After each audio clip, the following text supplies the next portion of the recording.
What is a synthetic event in React.js?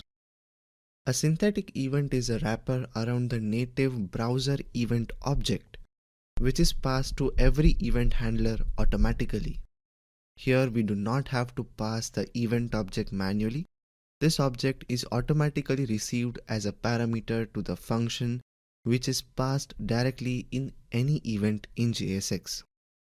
Let's say we have a button which has an onClick event, and here we have passed the handleClick function. And when the handleClick function is called, it will receive the reference of the event, that is E, in the parameter. Here you can name the synthetic event whatever you want. However, we ideally see the use of name E for synthetic event.